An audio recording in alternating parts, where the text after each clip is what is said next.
Okay, first of all, I'd like to say thank you very much for the previous speakers who've been here. I'm very inspired by what has already been discussed. The topic, decolonize, as has been mentioned already, has become almost a buzzword today.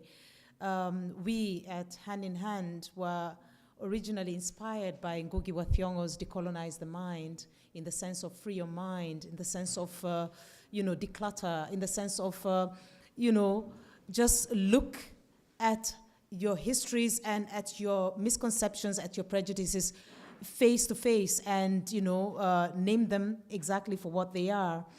Now, Hand in Hand has been in existence since the early 90s. At that time, it was called VACA.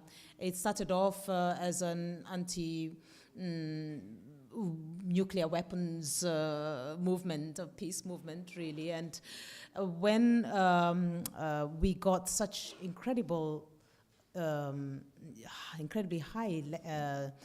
votes from Vlaams Bloc, Hand in Hand felt inclined to attack the issue of anti-racism, of solidarity, of oneness, and that's how we've grown into what we are today. Now, when it comes to the issue of decolonize the mind, one of the driving forces is the fact that we in Belgium are no longer a white society. We have become not just diverse, but we become super diverse. So the issues that were there in the past regarding racism have grown exponentially in the time that we are today. Certainly because in some areas there are no majorities, if I can put it that way.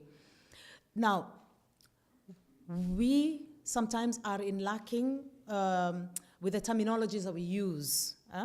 So if we recognize, for example, that we are talking about citizens, burghers, citizens of Belgium who need to be served just like every other citizen, tax-paying citizens of Belgium, and not foreigners and non-foreigners and newcomers and oldcomers and people with a migration background. And these are all terminologies that are confusing the issue that these are all citizens who need to recognize themselves in their education, in the histories that purported to them, in their cities, in their libraries. They need to feel that they are part of this society. They need to feel that there is a microcosmic reflection of themselves in public space as well. Hand in Hand cannot, of course, address all possible aspects of racism. It's just far too diverse. So we limit ourselves to four areas, and that is our decolonize my city, decolonize my school, decolonize my library, and decolonize my traditions. If we start with, for example, decolonize my, I can just go arbitrarily. I'll start with the most difficult, and that is decolonize my traditions. If we have already established that this is a super diverse society, it means that, of course, they come with their cultures and their traditions and their practices and beliefs, and we need to give these traditions a space. And we need to look into traditions that are already in existence, that they do not hurt the people who are part and parcel of this society. I take, for example, the whole debate of Black Peter, which is hurting to a particular category of people. And we need to be very conscious about such traditions. We need to give space for the new traditions, and we need to look into what is already in existence and be very, very careful not to impinge upon other people's rights and other people's well-beings and other people's status here as citizens. If we take, for example, schools, the schools are, oh my God, should I go into the schools and Eurocentrism in the school? I think it's obvious, we know what I'm talking about. The students do not, many of the students are super diverse, and they do not recognize themselves in their curriculum. They don't recognize themselves in the teaching pool, which is very, very pale. There's a time, the time has come to address the issues and make the schools and academia representative and reflective of the students in which it's teaching, because this is their education as well. This is their world, their histories.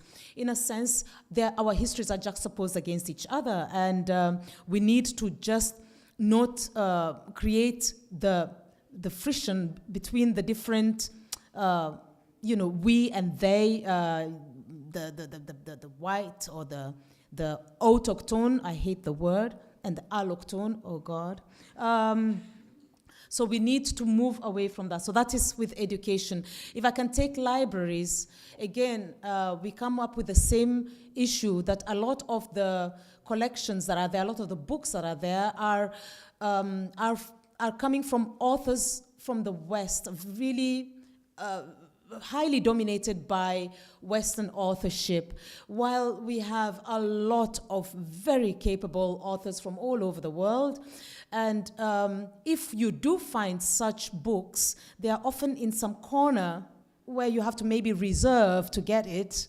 No. People, times have changed. We need to give space in our libraries for all these different all these authorships, all these writers, all these philosophies, all these cultures. They need to be readily available for everyone to use.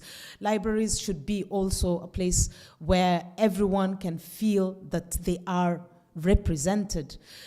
So it brings me to the big one, that is Decolonize My City. A lot of cities profile themselves as being really white, They do not, in their communiques, in the way they image themselves, in the way that, in many ways, on various levels, in fact, on all levels, most of the cities profile themselves as being white, but the inhabitants are far from white. The inhabitants are very, very colorful, very, very layered, and the city needs to also microcosmically reflect upon its own inhabitants. It needs to serve the inhabitants well. I will then go to my thingy. That was just an intro. So what is racism? Everybody knows what is racism, I suppose. I mean, I don't have to define racism here, not to this crowd. This is the usual suspects, and we know what we are talking about, right? But when a particular group of people perceives themselves to be high and mighty and above the rest, when there is a sense of superiority and the others are inferior, a little bit what you discussed about the difference between people coming from the north of Ghana and the people coming from the south, there is an implication that certain people are not up to par.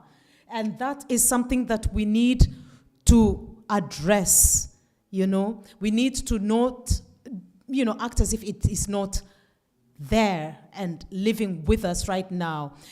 There are certain categories of people who, just by nature of being who they are, by nature of being, of their own roots and histories, enjoy certain privileges that others do not enjoy, and they are even not aware of these privileges. This is the whole idea of the momentum that we have. Make people aware. Many are not racist per se. They need to be made aware that they do enjoy certain privileges that other people actually would never have within their power to enjoy. So in a sense, a lot of these racist ideas, a lot of them, not all of them, but a lot of them are rooted or emerge out of the colonial propaganda. At that time, propaganda was used to put down the local people in more ways than one for the simple purpose of taking away from them.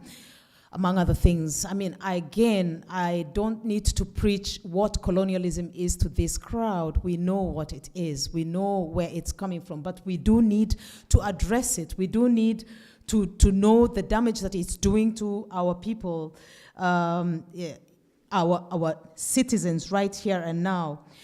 When it comes to the decolonizing our city right now, sorry, I'm feeling confined. One of the ways in which this propaganda manifests itself is, of course, in monuments. I purposely mentioned the propaganda in documentation, in the way the city profiles itself, but a very visible manifestation of this propaganda is embedded in the monuments. It's embedded in the names that are accorded to our buildings, to our street names, because in a sense we are trying to celebrate or to commemorate a time and a space, and especially when these names are in admiration of certain colonial figures. At the moment, the one colonial figure that is high on our agenda is Leopold II. But then, of course, the artwork the artwork that is presented here is just as confrontational. Oh my God, when I look at it, I shudder. It's just so yeah, it's evasive.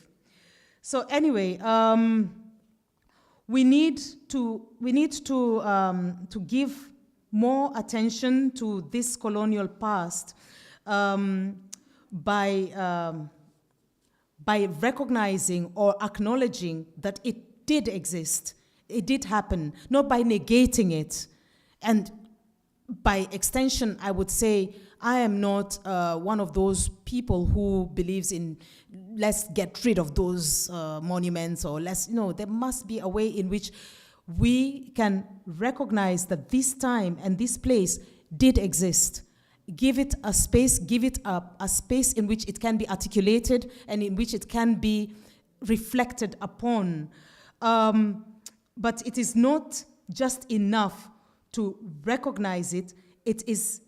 We need to also educate ourselves about it, and we need to also learn from it and use it as a springboard towards future our future plans, our future engagement with past, present, and future, of course.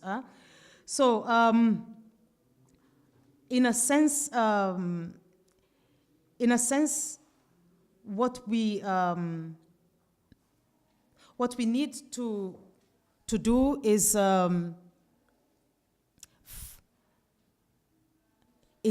find, because I think it has been brought up by a couple of speakers who've been here. I think, Bambi mentioned it, and I've been to other areas, other lectures where I have heard about this almost kind of lack of a space in which people can articulate such concerns, yeah? Search for, what can I call it? I would call it maybe a safe space. At the moment, our safe space, which is not a safe space because it's, with every day, it's becoming a very, very passionate and even sometimes aggressive forum, is the social media. And there's a lot that is being posted on social media, less perhaps in the actual newspaper media and so on. But one gets a sense that that the passions are rising, the blood is rising. People are feeling offended when people, certain categories of the society, and for lack of a better word, the people with a migration background are becoming more verbal, are becoming more loud, are becoming more articulate, are becoming more, and I'm not saying that they're becoming more argumentative, but no, they are opening up. Personally, I've lived here for more than 25 years, And I am seeing a change that is so thrilling. This change in the ability to talk, to speak. But it is at the same time making the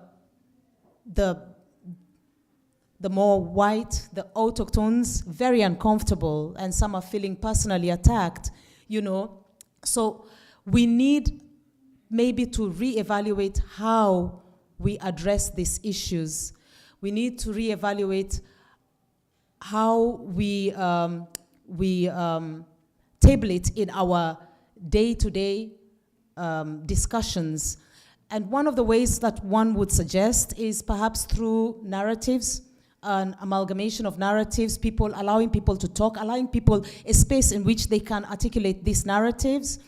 And hopefully that these narratives will, will create a form of change in discourse, because that's where we need to head to, changing the discourse and enabling us to free our minds to get decolonized. So the time is now. The time is now to decolonize. The time is now to free your minds. The time is now to engage in this energy that will,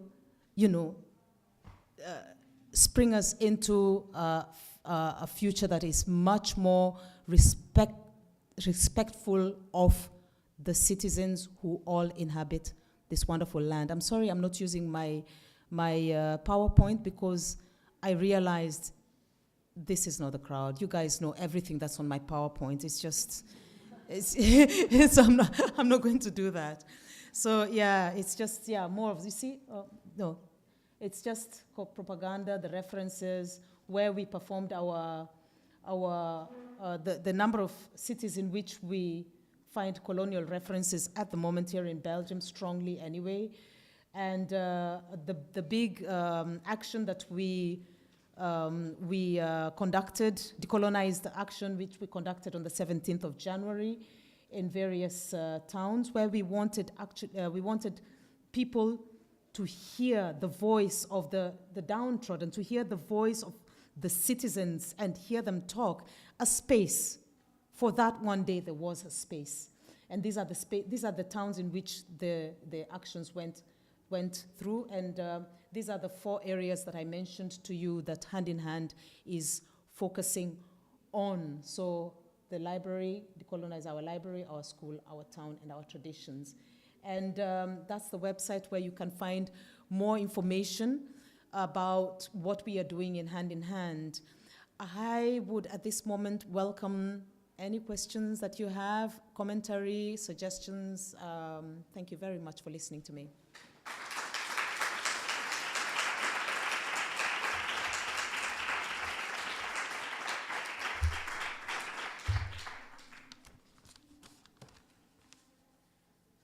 Yes. I was curious about how much, because Decolonize the library and the school, like how much are educational institutions, for example, responding to your propositions, and how far is it going? Are you proposing new bibliographies?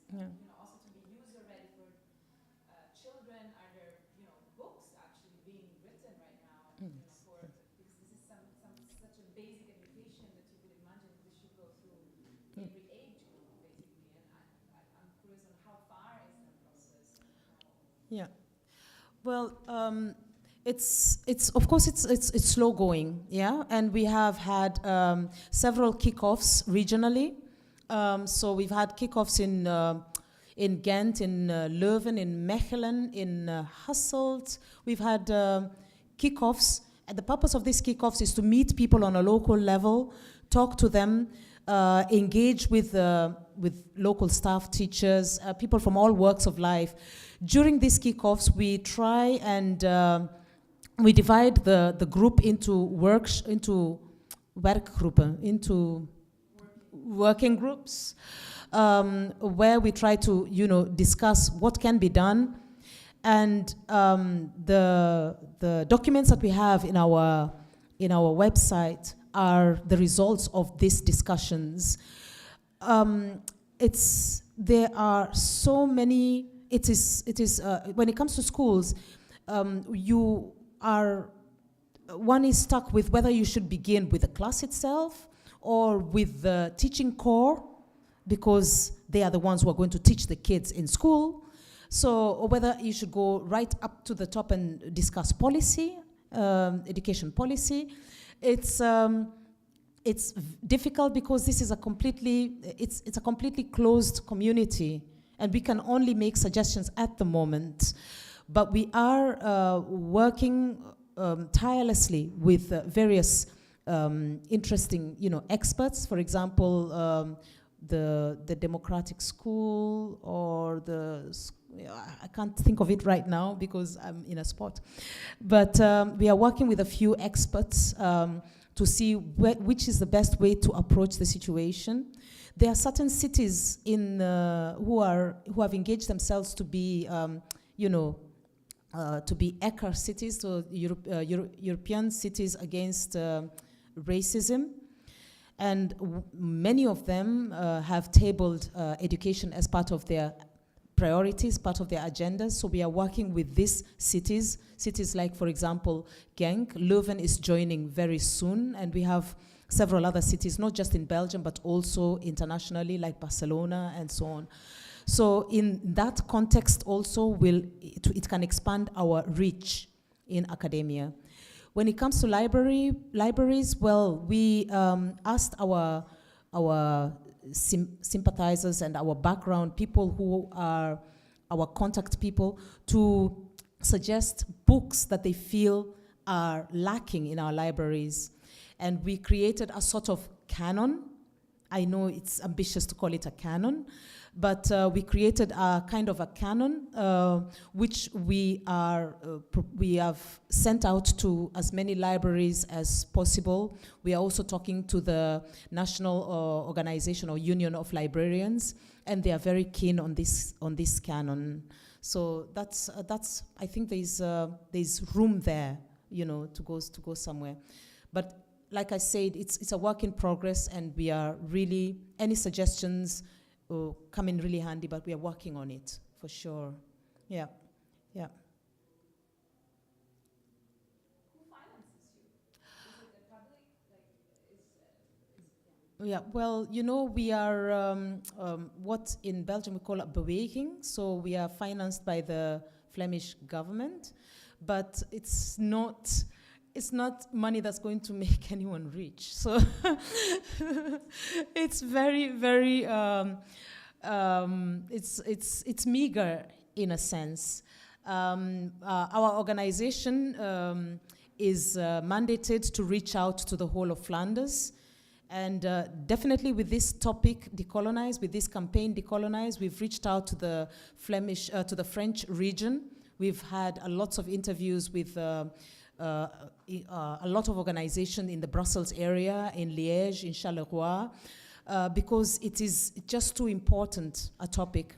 On top of that, a lot of people from the French region have been working on this issue for a long time. Maybe they did not call it Decolonize, but the issue has been a hot topic in the French region. So we don't need to reinvent the wheel. So we've been working very closely with a lot of our French compatriots in addressing this issue. But it's a work that is daunting. Hand in Hand has only got 3 employees, and one of whom is, our director works on a voluntary basis. We don't pay his salary. So actually it's just Marius and I who are salaried. And actually I'm only limping because I'm only paid, part-time position. But when you work in our field, there's no such thing as part-time. It doesn't exist. So yes, we are funded in that way. Yeah. Underfunded in that way, indeed. Yeah. And, we have then a mandate to educate the public.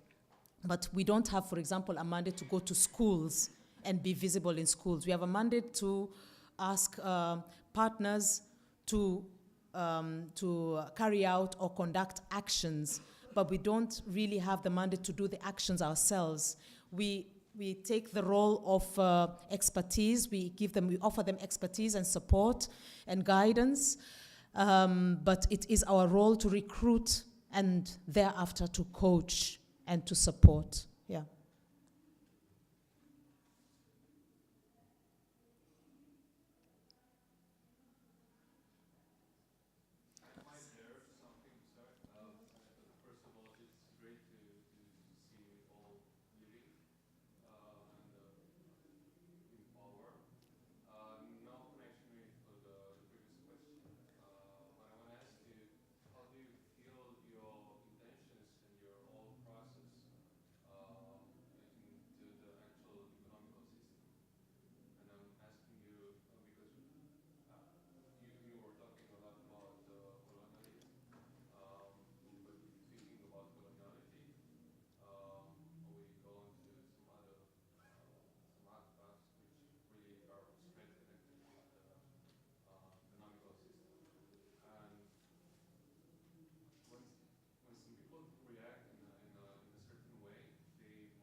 Yes. Yes. Yes.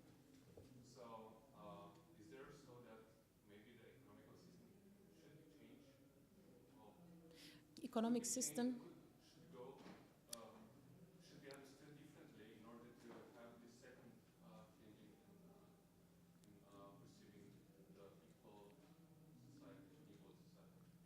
Yeah. Yeah, it's difficult to get where you're going. I'll try and answer as best as I can. I mean, the whole colonial project was, of course, embedded in money making, in profiting from the situation there. And this is carried on further in the neo-colonial project that we very clearly can perceive today, yeah? Now, the idea of decolonizing, like I said, I mean, I take it very seriously when I say clear your mind. I mean, look at it, look at the facts eye to eye, face the facts, call a spade and not a big spoon. And if the implications of the colonial era and the colonial propaganda can be felt today as well. There are certain categories, certain clusters of people, certain focus groups in society that are less privileged, for whom employment is less accessible, for whom housing is less accessible, for whom education, even though it may be accessible, they are judged differently. Many of them, in Belgium, for example, you can get an A, B, or C test. Many of them are instantly, directed towards the lesser attestations to move on. I know when my son started school, he was barely in school for 2 weeks, and the teacher called me aside and said, "Shouldn't your son go to a technical school?" I was like, "What do you mean? I mean, he wants to study Latin." "Yeah, but shouldn't he go to a technical school?" I said, "You don't know him. He's been here for just 2 weeks. Let him at least do some tests so that you can make up your..." I just feel that, he's more suited to a technical school. Oh, God. So, yeah.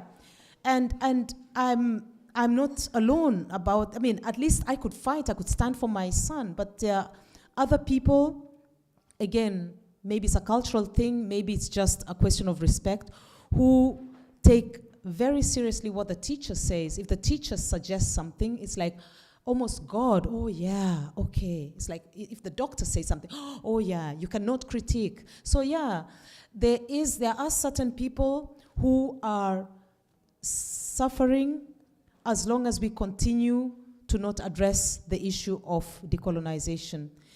At the same time, I should add on that there are certain people who do not realize that by defining these boundaries, by making it very clear for what it is, that they are going to enrich society, actually. That it's actually going to be better, not worse. But we cannot get there if people are scared. People are scared to confront the topics. Now, if I go a little bit further and mention, just besides the point, it's got nothing to do with decolonization, but since it's about our bread and butter, I'll mention the diaspora and the remittances that are sent back home. Right now, the money that is sent to African countries for development purposes is something like maybe a quarter or even less than a quarter of the remittances that are sent by the diasporans living in Europe. It's an incredible amount of money. And I think by educating or because when we talk decolonization, even the people with the diasporans themselves, not all of them are aware or can articulate precisely the problems with which they are beset. But by creating a space in which they can articulate these problems or these issues, can empower them, can channel their forces, can make them, what can I say? It can only be a value added to everybody in question. So I don't know if that answers your questions in any way, but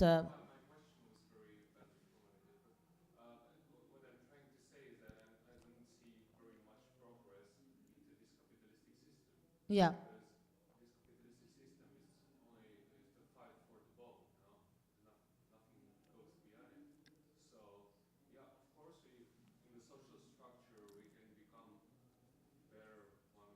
Yeah. Yes.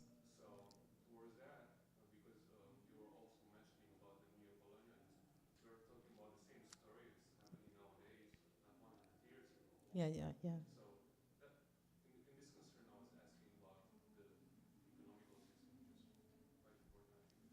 Yeah, yeah, yeah.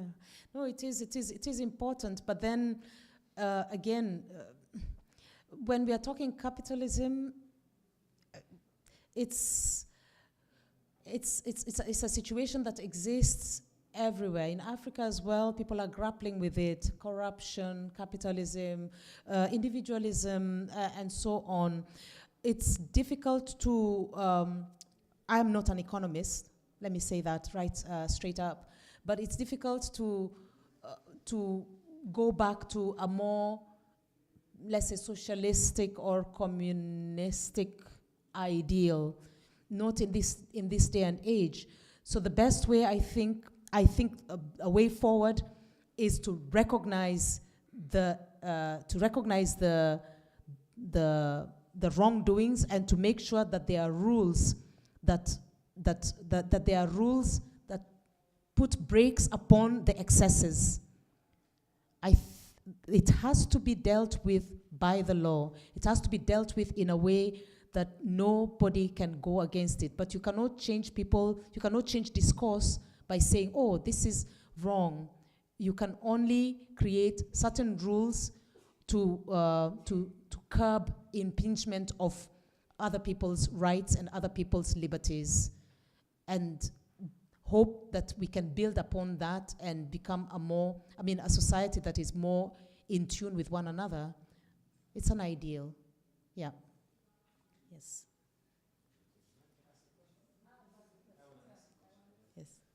The question I wanted to ask is that, I'll speak loud, is what effect does it have? Because I hear you speak the law, like the law needs to impose this, but the law also functions in the same way. Yes.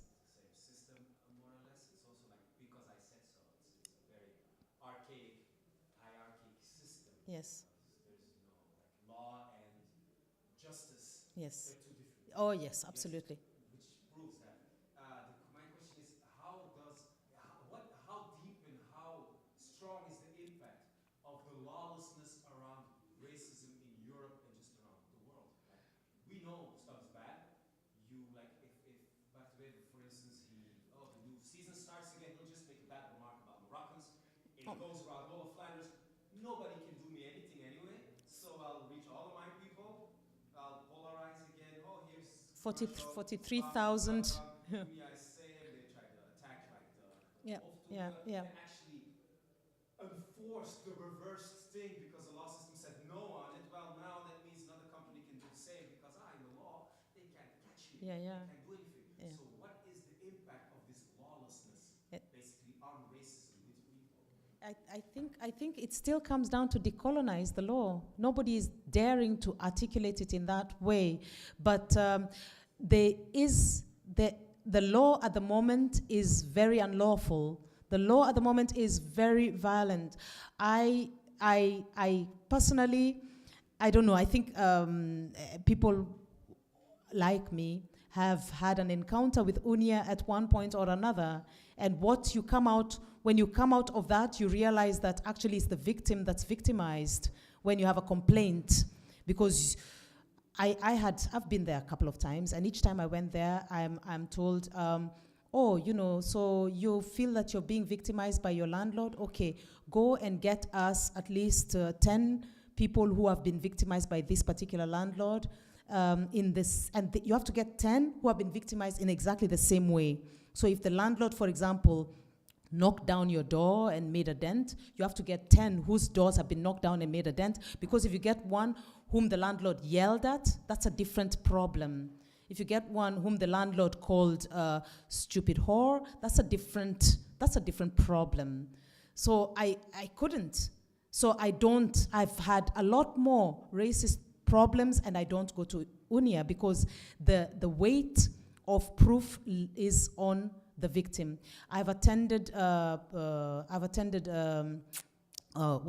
conference or colloquium with the lawyers discussing the whole issue of, and again, the same problem. There are very, very few cases that come to court, very few cases that are heard. They say, oh, we have so many problems, but it's a problem. The law is in itself problematic, and that needs to be addressed. So it's not out of the world, it's not crazy to say that the law needs to be decolonized.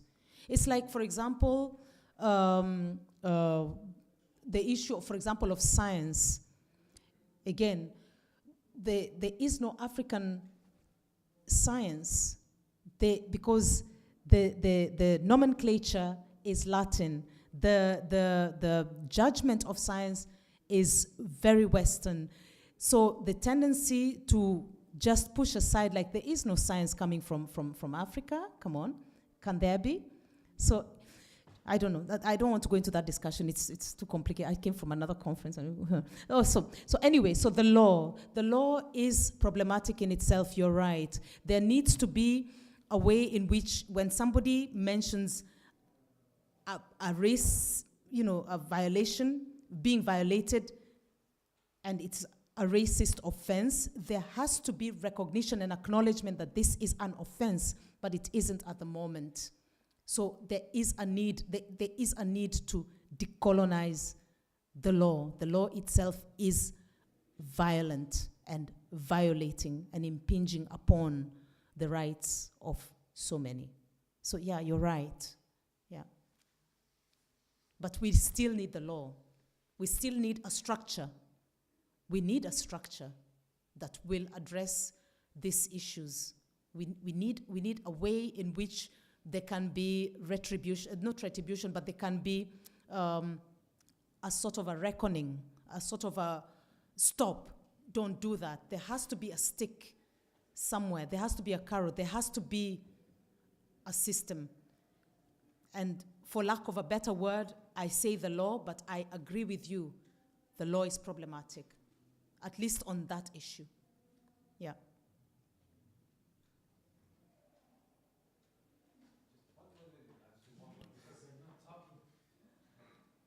Yeah. About this law issue, I'm not really sure if it's really the problem of the law, but maybe the problem of bureaucracy. Yeah, but bureaucracy can only fall back to the law as it exists. The bureaucracy will cite the law, and if the law itself is not addressing the issue, is not recognizing it as a problem, then of course, bureaucracy is a problem, but bureaucracy is well enshrouded and well, yeah. So it's a knife that's cutting on both sides, really. An Yeah. example to take is like Movement X, for instance. They took like 100 posts from Facebook, 120 posts from Facebook, all racist remarks, which was in the time that if you as a Muslim would say like, I'm against some, they knock down your door just for a post on Facebook. Like that was that period. Yeah. It was just right after the bombing, right? Yeah. Like the answer. And out of this post, there was actually a chief commissioner of police with it, who basically said, kill him. Like, tie him to a rock and toss him in the river, something like that. Like, really frappant, in your face. Yeah. And they actually sent it to the police. They didn't even respond to it themselves. And they sent it to the media. They didn't respond to it. Only the second time they responded to it when you go higher and higher and higher. Well, actually, this is a law problem. Yeah. But you say the policing force is not working. They said, it's the law that's not enforced. The law is not. The law is saying here, there's a police commissioner literally saying, kill the brown people. Yeah. In a time where some other Moroccan or somebody who can look or just we think he might be Muslim can say something anti-Western, they knock down the door with police on it, like no questions asked, like American style. Yeah. Yeah. No Yeah. questions asked, Yeah. which is also not legal, which is all of a sudden legal, and they're not responding to it. Yeah. To which they set up an organ that has to investigate itself, where the people of color get out because they're like, it's too racist, I can't work here. It's, to this day, there's articles coming out of it. Law is not responding. Like the same with the things Dr. Weber said about, especially the beggars. They are a problem in our community. Like literally stigmatizing one group of the people, like, just like that. You take it to court. This, yeah. There's no law under the law says it's okay to mess with black people or Muslims. It's okay. Yeah. If you talk about. There's other groups we defend them, some more than others. Women are more defended than gays are defended, for instance, or maybe it's the other way around. I'm not sure. But when you talk about color, racism, and colonialism, there is absolutely zero. It's lawlessness. And my question is, isn't that even bigger Yeah. than the economic side of it? Yeah. It's very important, the economic side of it. Yeah. But just the fact that you can't build. Yeah. I cannot build because anybody can just basically attack me on my country. Yeah. So Yeah. how can I build in this country if I have no rights in this country? Yeah. And they say that with poverty in developing countries, the biggest problem with poverty is the lawlessness. I just walk into your house and steal whatever. Yeah. And when you go to the police, say, who pays more? So there is no way of building, even if you wanted to, you can't build. There is no protection, zero protection. So that's where it's like, you need to actually have a guy with a gun shoot 3 people before we do something. Yeah. If I just slap you in the face and still like, I wasn't racist. Like, you got me to Yeah. in school that I got singled out. This guy needs to go to groups. Like, luckily my mother, because I was at the point like, fuck you guys. Yeah. Like, I don't even feel like going to school anymore. I'm done with this. And my mom was like, dude, don't be a retard. Like, bad example. I'm sorry. This is really decolonizing my mind. This is a bad example. I should not do that. Like, don't be stupid. Right? Don't be stupid. You can do this. It's just about, so we went to a different school. This guy looked at my grades like, hey, it's good. It's good. It'll be okay. And it was okay, actually. I finished my year, did handball, finished it, and it's all good. So it's really about, I think it's a big problem. There's no zero signals. And that's why you see, I think, in the black community, Yeah. there's less people going on the streets demanding stuff Oh, than we have yes. right now in the Muslim community. Yes. Because their struggle is new. Their struggle, like their fight has been going on less long than for black people, I have a feeling. Yeah. A lot of black people are like, you know what, I'll do it economically, I'll fight for my own because demanding white people has never worked out for me. And you see that, I feel that. Yeah. You have a really They- hard time getting them over because they're like, what am I doing if I put a lot of energy in it to ask who? Yeah. What level are they going to listen to us? No. What level is anything going to happen? It's sad. You heard me say I'm not going to go to if somebody's racist to me, I'm not going to go to the establishment and complain because nothing's going to happen. But nothing will happen unless they have statistics. I know. So- You don't exist. Yeah. So, and there's a lot more people who think in that way. So, the law is very violating, but one does not start this debate by, maybe we should, by attacking, hey, that's one of the big problems. For example, if there's a case that goes to court, a judge is stuck with that limitation, and a judge may be as fair or as open to, but they have got very poor material to work with. In Belgium, it's okay. They're very sovereign. They can really go left or right. The law is really, they can really make change. But who are the people? Who are the judges? Yeah. Where did they come from? What have they learned in school? Exactly. It's the same system. Exactly. It's the same system. Exactly. But they don't change it. Yeah. Exactly. Why? They don't have any reference to what racism Exactly. is. Yeah. You can go to a judge who's been a lawyer for 20 years and have the discussion on what racism is and on what reverse racism is and whether it exists or not. And like, wait a minute.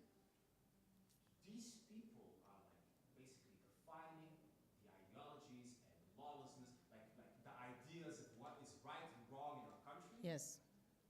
And we can't have this is we're fighting racism. We're fighting for racism, against racism, Yeah. towards racism as a whole.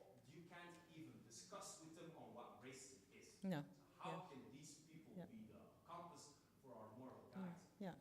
Yeah. Because it's becoming even difficult to talk about it, because immediately you have the hairs rising. And that's why there's a call among certain circles for safe spaces where we can articulate these issues. Even the one who perhaps does not understand, like you say, a lawyer, a judge that's been a judge for the past 20 years, needs to at some point be educated in. But they need to have a space where they are not going to be broken down if they say, okay, help me understand. I want to understand this.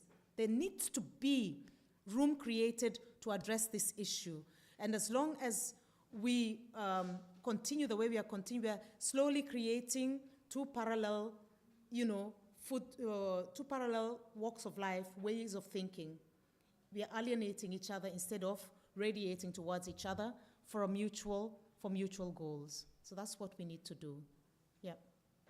Okay.